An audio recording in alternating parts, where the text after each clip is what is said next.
Hello, welcome to my show. This is my second time doing my show called Tintinnabuli. My name is Anton, and this is Drift Radio. We're coming to you live from snowy Copenhagen in February. There's supposed to be a snowstorm today, but it hasn't quite arrived yet. Today's theme is 20th century composers from New York City, minimalist composers. And we're going to start off with a little student film about Steve Rice.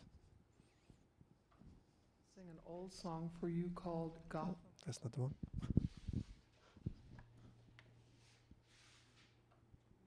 Steve Reich, born 1936, is an American composer who developed the genre of minimalist music in the mid to late 1960s.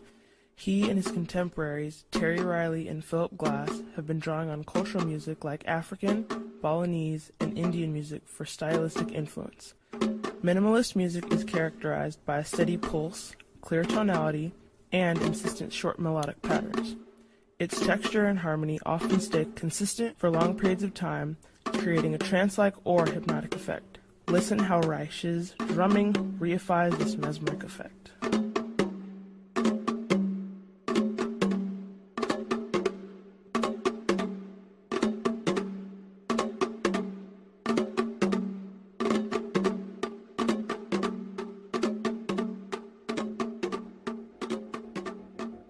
Flaunting such elements, minimalist music differs greatly from other customary forms of Western music.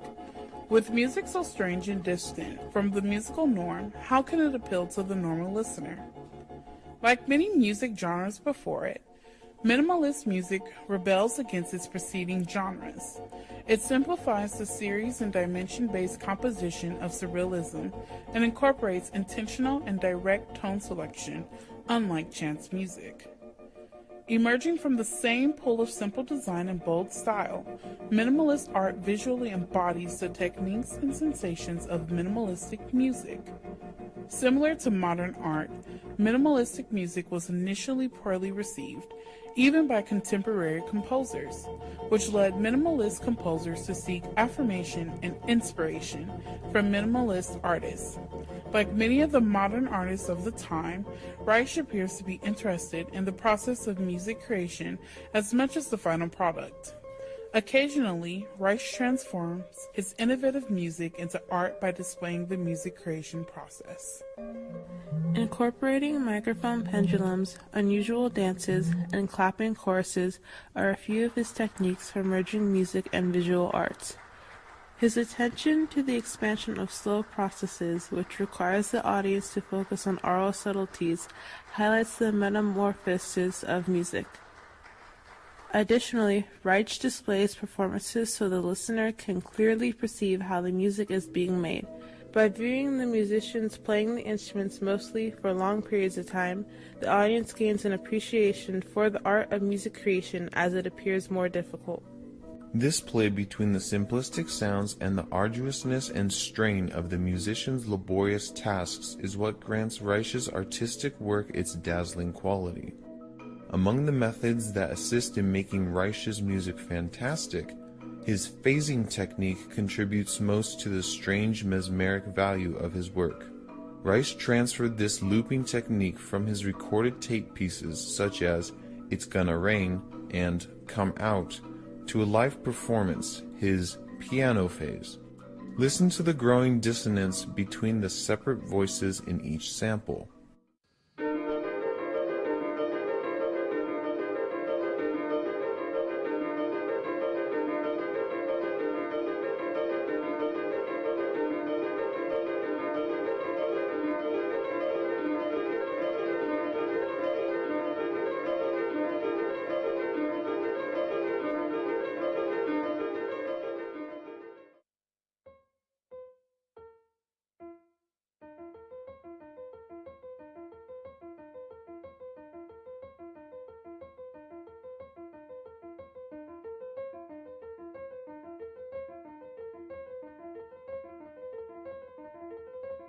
Reich names many of his tunes based on what instruments are used or needed to play them, such as music for 2 or more pianos, or violin phase.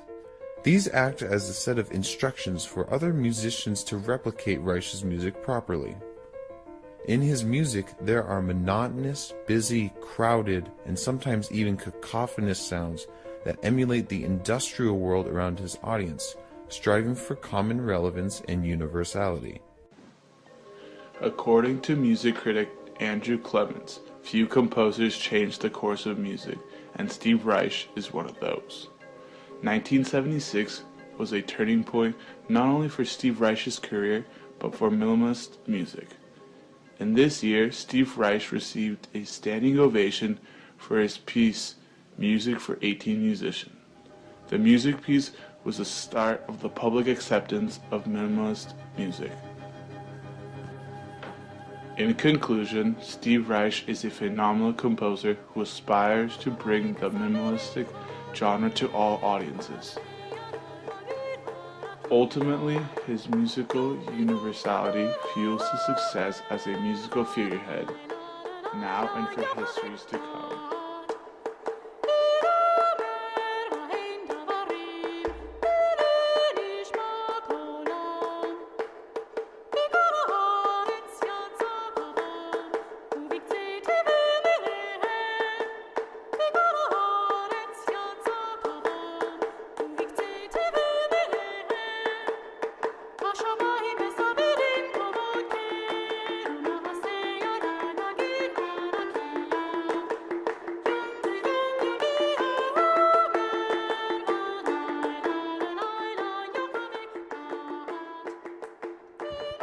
So today I'm going to present works by 5 composers who all worked in the New York City minimal scene from around 1950s to around 2000s. And we're also going to hear some strange material that I found by digging YouTube for a really long time. At this point, YouTube has become quite an old medium, so you can find a lot of funny, weird stuff there. Maybe some videos that were uploaded 20 years ago and still only have 200 views. So it's gonna be mostly interviews or some essays that I'm gonna play on top of some of the music.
So that was Steve Rice with a piece called The Healing, Part 1.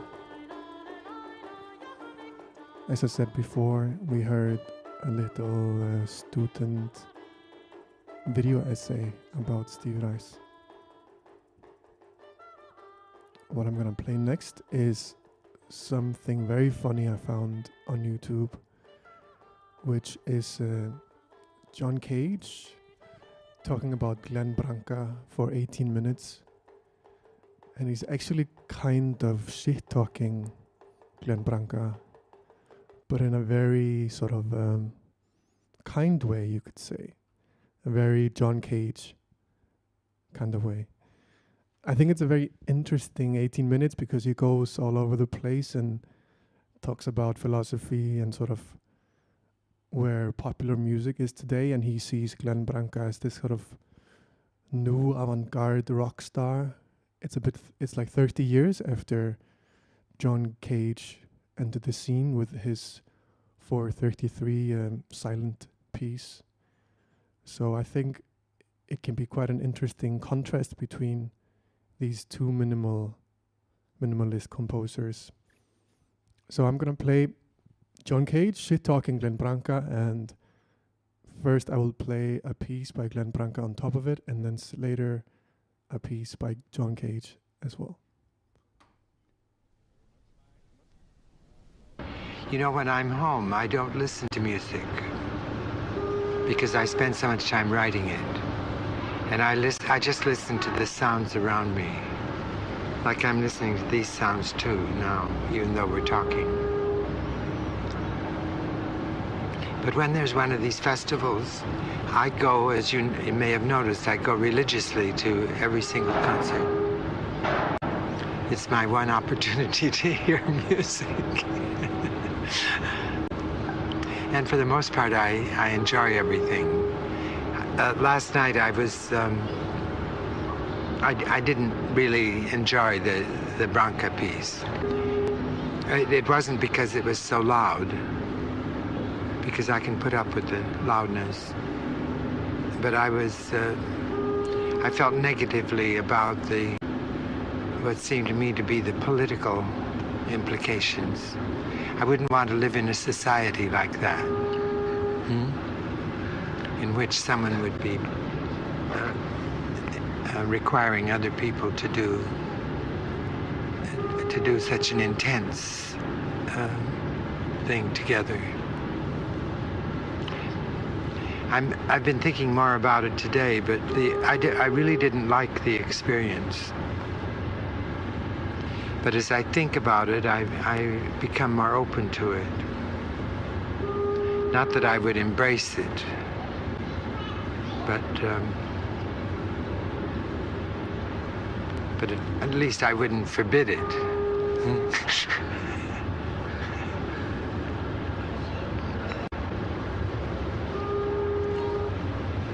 But this shows how wide and how changed our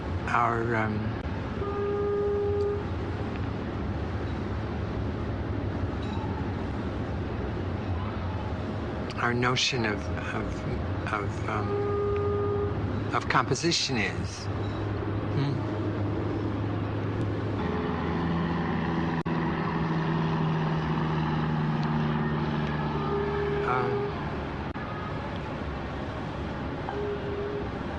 Well, I have some difficulty with it.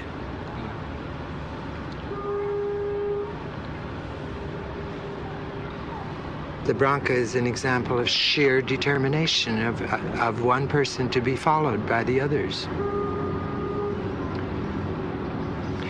Even if you couldn't hear, you could see the situation.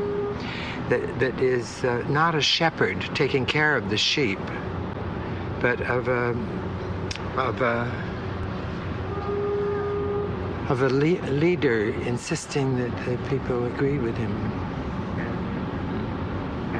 giving them no freedom whatsoever. The only breath of fresh air that comes is when the technology collapses.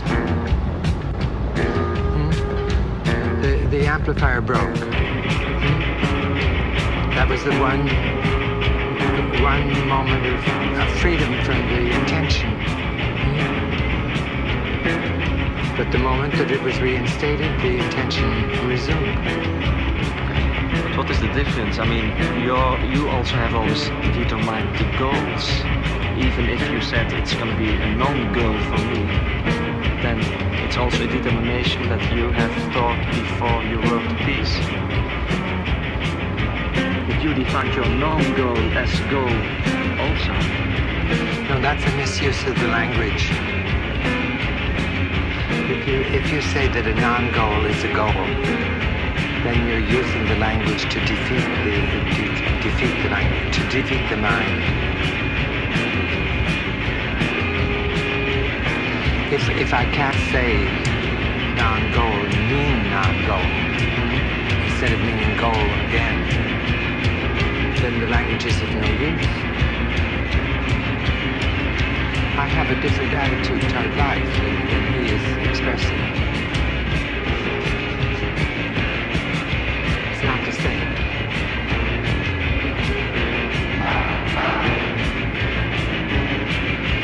But we can both do it.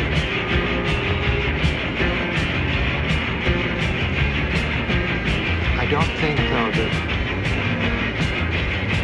the image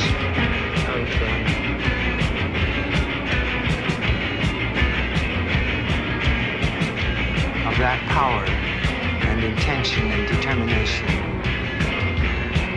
would make a society that I would want to continue living in. But you like it, so I would like to hear more what is good about it. Would you want to live in such a society?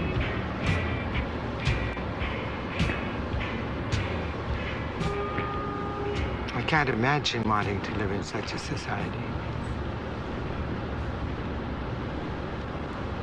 It reminded, say it was good intentions that he was expressing with vehemence and power. It would be like one of these strange religious organizations that we hear about. Wouldn't it? It would resemble that. Or if it was something political, it would resemble fascism. In neither case would I want to be part of it. I much prefer the thinking of sorrow, of anarchy, of freedom from such intention. That's how I feel. And I don't think by any means, any conceivable means, that Branca is a step in front of anything. He may be popular at the moment, but popularity is nothing. Because what is popular now is not popular tomorrow. All of those things change. Nothing is more fickle than popularity. It will never become popular music, this music. It won't, but I found it in the program because it is popular, that he's a star and very successful. Didn't you just say He's less successful than you are. I don't know what that means. I don't know how successful I am.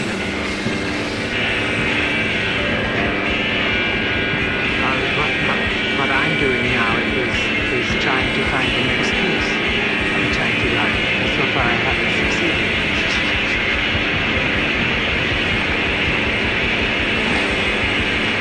The music which you played last night was not written. Yes. No one was reading anything. Yes, they had stands, music stands with music. I didn't see it. Yeah. Everybody had a stand. It is written music. Really? Yes. I didn't see any music. Really? I must ask some other people. I must say I didn't see it.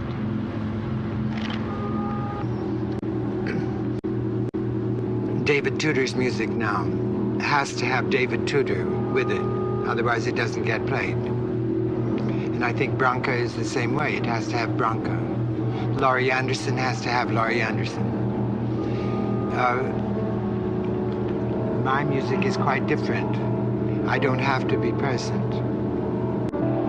There has been a time also in which composers said and wanted to stay as close as possible with their own music. Like the troubadours of the Middle Ages. Well, that's what these people are like. It's a return to the Middle Ages. But with the use of modern technology. In fact, it's the modern technology that makes it Moyen Age. Because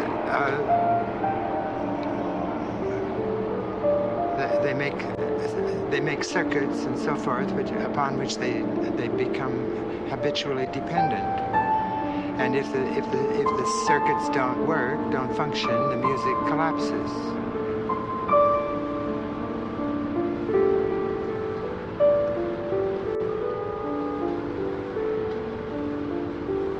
It's very different from writing a music which can be used by a stranger, someone you don't know.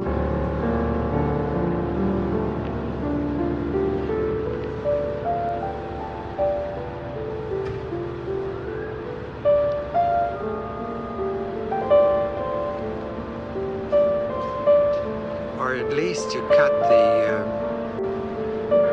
what's it called, the cord that connects us to the mother. Flemish it's called the navelstreng. Yes, at least to cut that.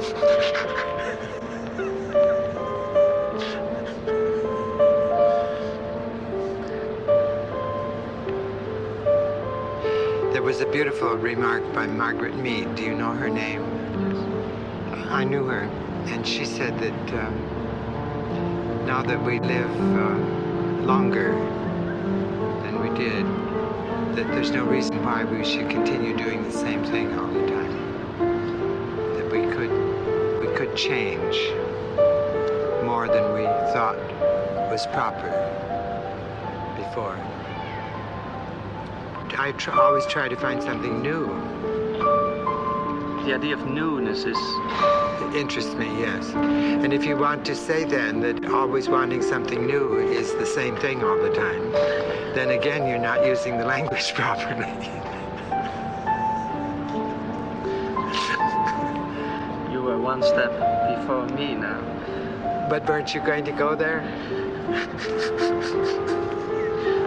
I won't tell you. At least you opened the door toward that idea.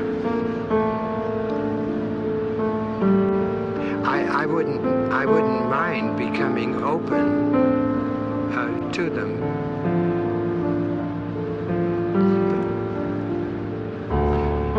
And that's why I say every now and then, can you tell me what it is that really interests you about it?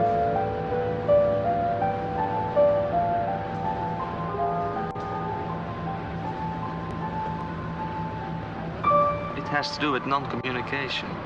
Just being? You mean being one thing, making one sound, and not saying anything? But why the insistence? It's like a scream. Is it in opposition to the environment? Is it a scream about something, or no? No, I don't think so. It's just a scream. Yeah.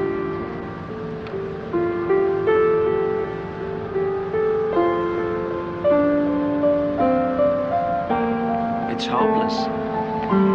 Hopeless? You mean because it's an end in itself? Yeah, it's only about energies. It's an accumulation of energies without content, without dialectics in it, without communication, without feedback.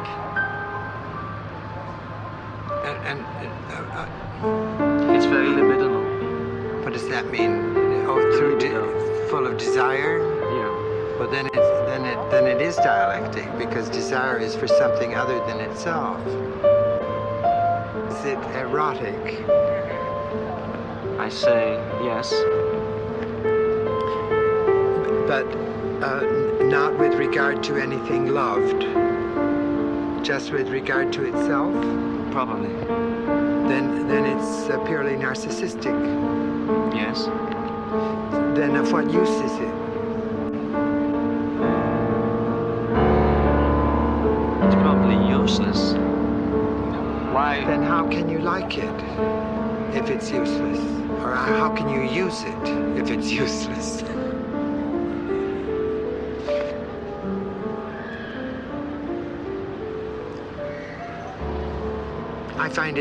I find it then terrifying. But you don't.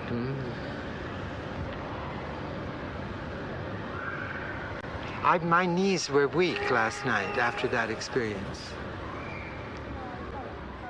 I had trouble standing. Wow. At the same time that I didn't want to His sit knees down. were weak from seeing a Glenn Branca performance. It's like Glenn Branca was sunshine on the building. sort of famous for pushing the guitar as far as he can go, making, like, sort of being a little bit egoistic in his minimalism and his experimental compositions. He had a lot of energy. He was kind of, like I said, like a rock star, experimental rock star in a way. He, I think he was very cool, and I think when John Cage says, "Oh, there was only relief finally when the technology broke, when the amplifier broke, I finally felt okay, but then it worked again, so it was horrible again." I think John Cage is like, it's almost like he planned this also with this very beautiful background noise. You know, it's almost like a composition by him. I think he probably planned it. And it's funny because this clip, it almost feels like this meme, like old man yells at cloud. But since it's John Cage with his very like Zen attitude, it's almost like John Cage whispers at a cloud. It's just, yeah. He's kind of like slightly obnoxious, but also makes a lot of interesting points. So, yeah, I think that's why I wanted to play this. I think it's a really fun clip. Now I would like to move on to a composer called Riz Katam. So we stay in the guitar, punk, minimalist vibe, but Riz Katam used the guitar very differently from Glenn Branca. Instead of pushing one guitar as far as he can go, he wrote a piece for 400 electric guitars. So imagine a room, probably a church, cathedral, maybe in Paris in 2005, and there's 400 people playing the electric guitar together. So that's what this piece was made for. It's called A Crimson Grail, and it was commissioned by someone in 2005 in Paris. Riz Katam also came from the New York scene, from the punk scene, and he sort of combined the punk attitude and then the minimalist composition approach. He moved to Paris later and lived there most of his life. And yeah, this is a Crimson Grail. 400 electric guitars playing together, so I can imagine it feels more like instead of a concert, maybe like a community ritual of sorts.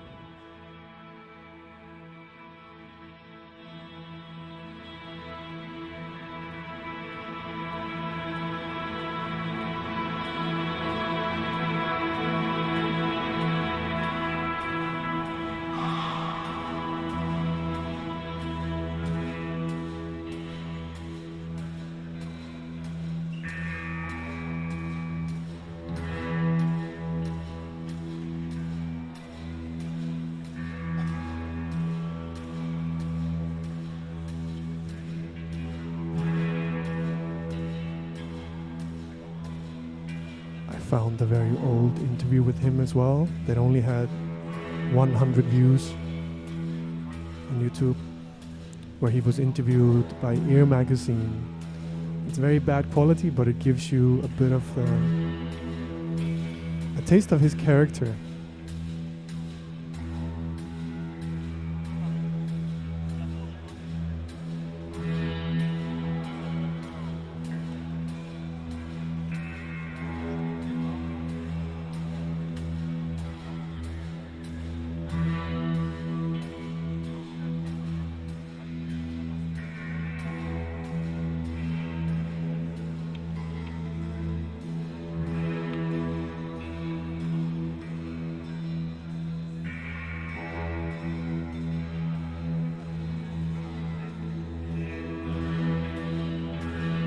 Start by telling me why you're filmed. Oh no. Okay. All right.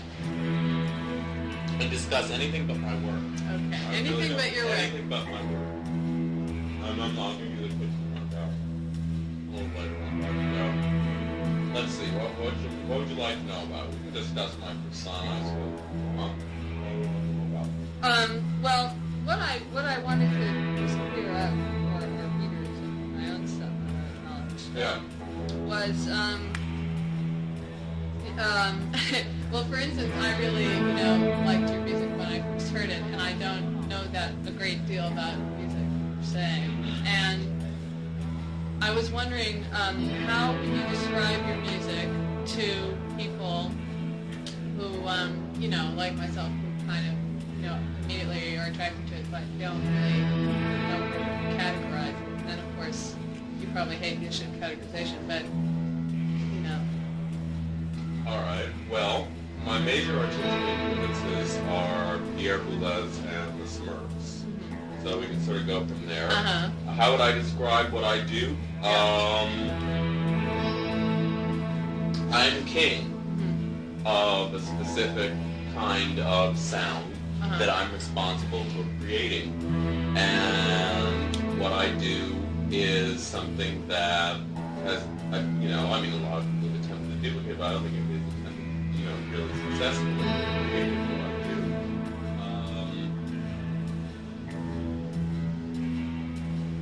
What I attempt to do is to get in touch with my audience's spirit body and intensify and magnify the size of that spirit body within each of them by creating a certain series of extremely repetitious, mind-deadening sounds. I find that by deadening, possibly destroying the intellect, you can actually make people feel. So, what I attempt to do is to make people stop thinking for as long as possible when they listen to what I do.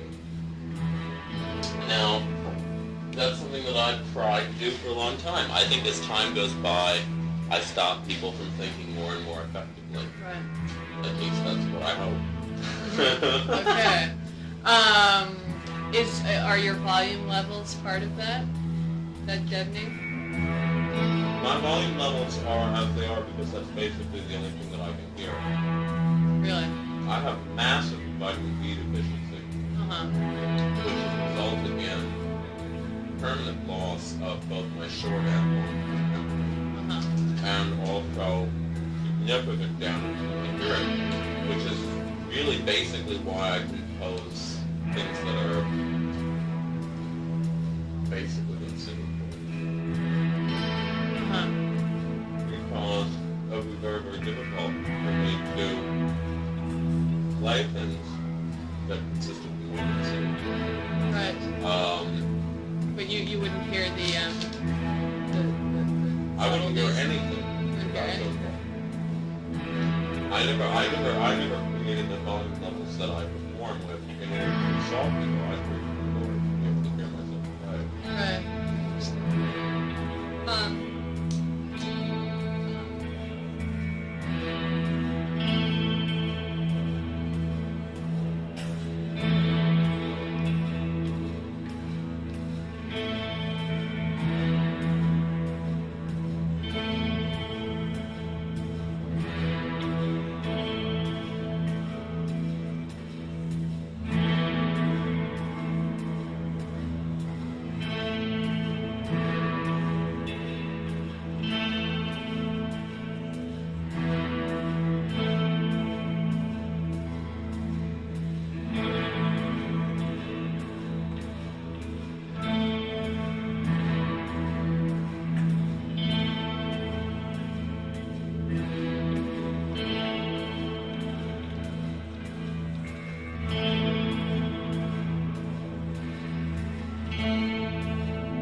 Wow.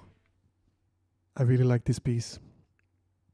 400 electric guitars in a cathedral in Paris. Jonas Tosesen, my friend, just walked in here to Drift and just proposed that we should do something similar with some sort of Drift super band, which I think is a great idea. So maybe we will try that one day. Next, I would like to make a small exception to the New York City theme and play something by Karl-Heinz Stockhausen. And that's mostly because I got a great video interview sent by my friend Johan Carter. This interview was recorded in 2004, a few years before he died. And it's very funny because there's a very sort of cheesy, enthusiastic British journalist interviewing him. And it's so clear that Stockhausen doesn't like him at all. He even says in the interview, "Yeah, you're such a dramatic person." So he was quite the character, Karl-Heinz Stockhausen, and I think this interview gives a good sense of him as a personality.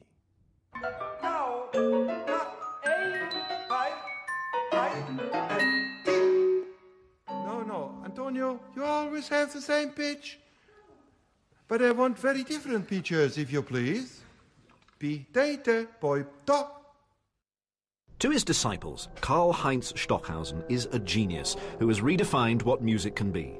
In the 1950s, he helped to establish the technique of serialism, creating atonal music, strictly governed by precise mathematical systems that dictated pitch, duration, and dynamics. His first performances were met with horror and confusion, as audiences struggled to understand music lacking conventional harmony. But his reputation grew, and he created some unique pieces. Gruppen, which featured 3 orchestras arranged around the audience, moving sounds through space. He carried out pioneering work in electronic music, and famously appeared on the cover of the Beatles' Sgt. Pepper album. His 7-part operatic cycle Licht has taken over 20 years to complete and is possibly the most ambitious single project ever undertaken by a composer. Seasons, phases, songs. His admirers say that Stockhausen is at the height of his powers, but some critics claim that he's reached a dead end and that he's become a megalomaniac whose performances increasingly feature bizarre visuals and clumsy lyrics. Some contemporaries fear that he's withdrawn from the world and is obsessed by his belief that he was born and educated not on Earth, but on the star Sirius. May the music of Sirius be the felicitation to the pioneers on Earth and in space. Stockhausen rarely gives interviews. With Teutonic precision, he granted me just 11 minutes of his time. Things didn't get off to a great start. Could you tell me what the most beautiful sound or the most interesting sound that you've ever heard is?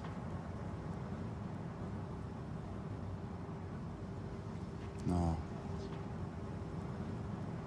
So what do you think about melody? Do you hum tunes like we all Absolutely. do? Do you whistle? I whistle a lot. What do you whistle? Well, the melodies that I write. Your own stuff? Yes. Do you like to whistle anyone else, a sort of Mozart or Bach or people? Or? Mozart, when I conducted Mozart. I conducted several works for records, etc. Then I whistled also these Mozart works. Doesn't appear that you're slowing down despite being in your late 70s. What's a typical working day for you at home? I compose from about 10 o'clock until 1 o'clock, and then from about 3 o'clock to 7, and then again from 8 to 10, sometimes later. And I write at the table, or half of my life I have spent in a studio for electronic music, and I produced the sounds, and during the night I would make the sketches for the next morning every night. Do things come to you in dreams in the night as well? I know that... Many times. Yes? I mean, the Helicopter Quartet, I think, I have was dreamt a dream. quite a few works completely in a dream, but not all the notes, but just how it was performed.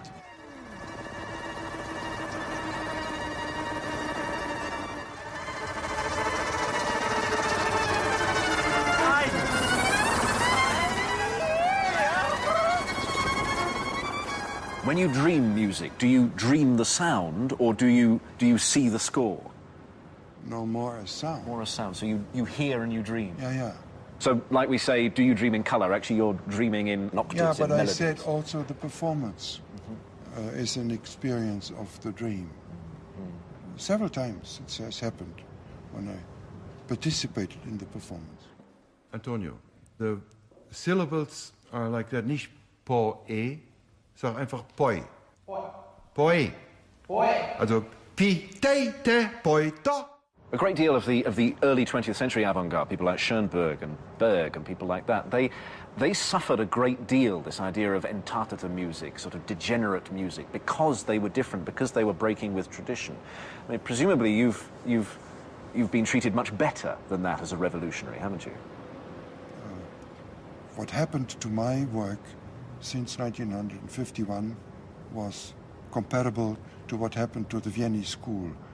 They had even a lot of faithful followers, but in Germany we had a situation after the war, and we still have a situation where the traditional music is overestimated. The Baroque music, the classical music, the Romantic music is dominating, and music with new developments, new discoveries, and with the new sound worlds is not wanted by the music world. Yes. But there are a lot of music lovers and connoisseurs who study my music, and that is enough. And consequently, it's had an influence on everyone. I mean, it's had an influence not only on classical, but also on popular as well. I mean, are you aware how your influence has spread? No, that came later. Really? The popular influence came only in the last 20 years or so, that also the pop musicians became very interested in the sound world that I produced in my works. Are you aware of their interest? Do you help them? Yeah, they write me all the time and send their recordings, etc.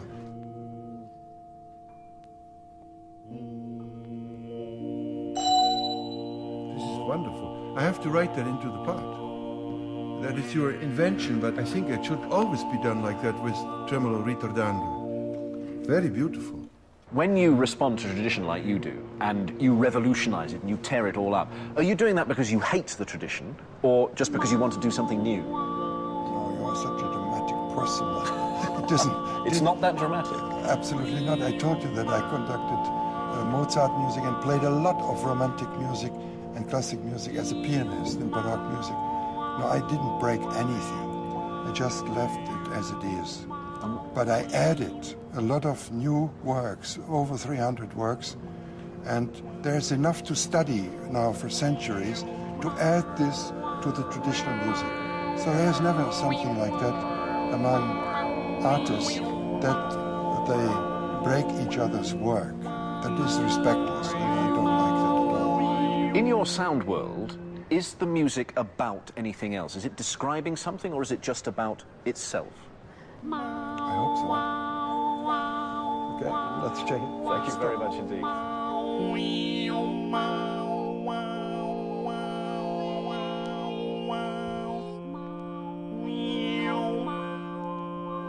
Vishnu.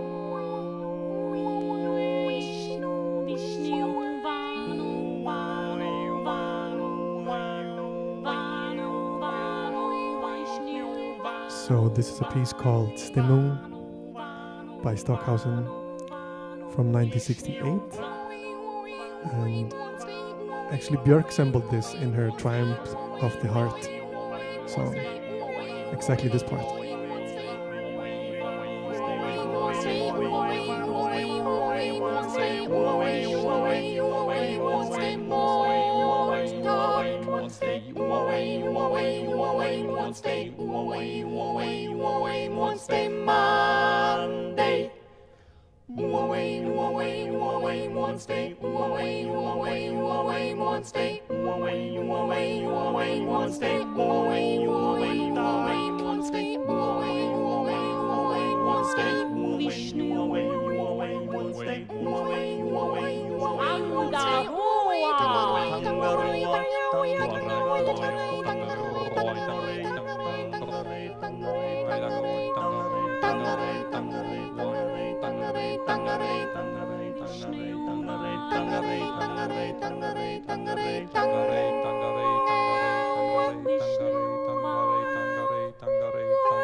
Last composer we will hear today is Meredith Monk.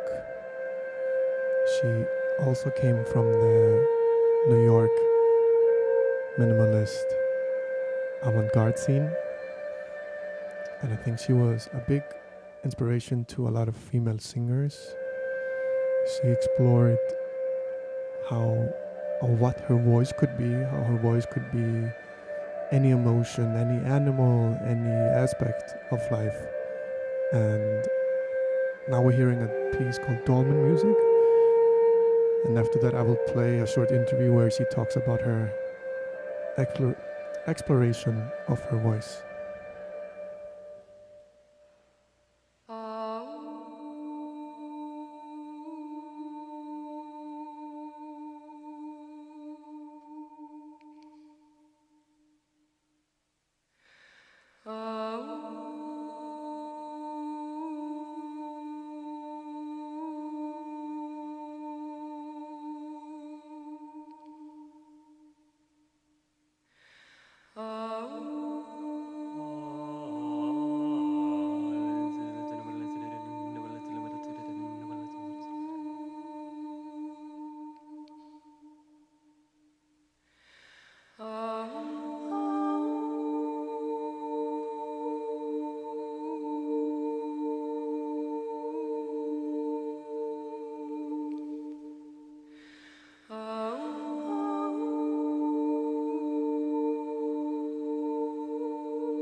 Ah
And then there was a point in the mid-60s, after I had graduated from college, that I did have the revelation about the voice.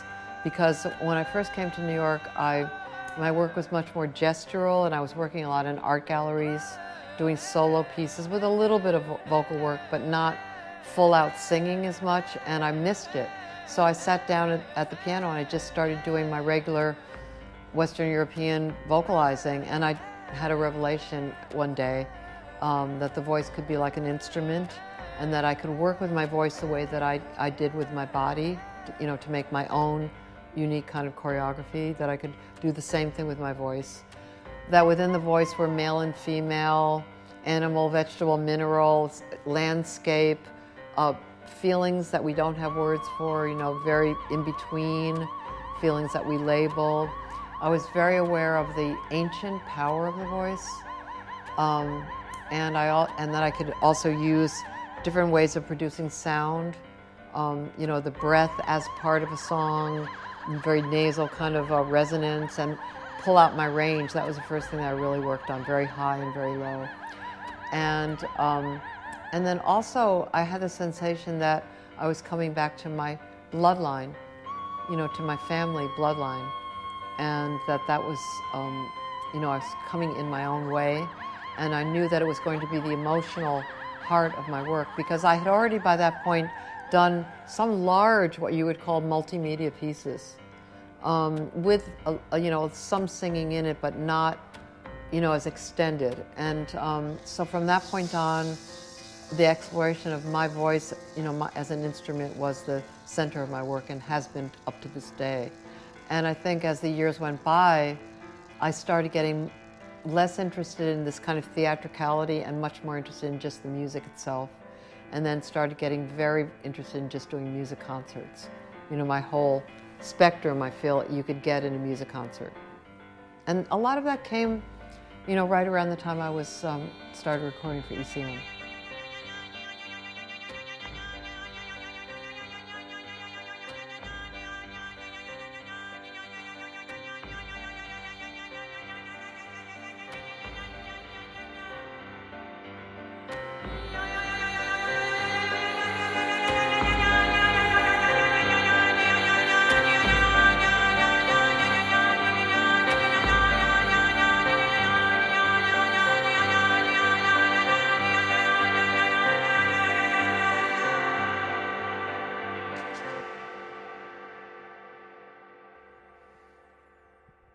Wow.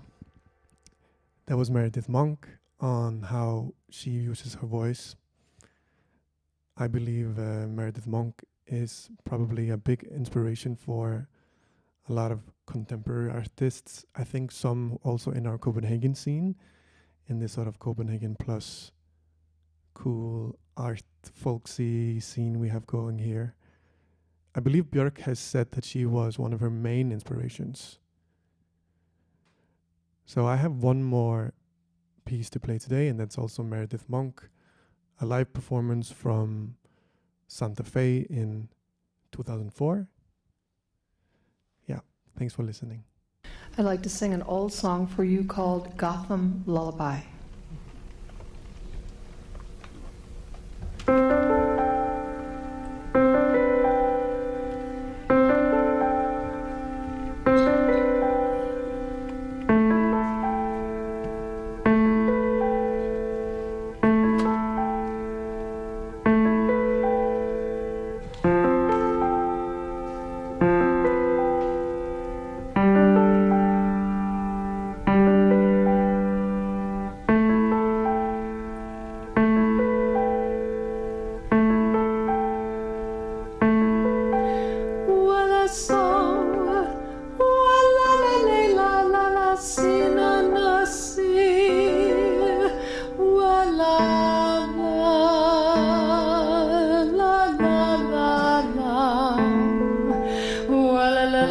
Say na na na na na, say na na na.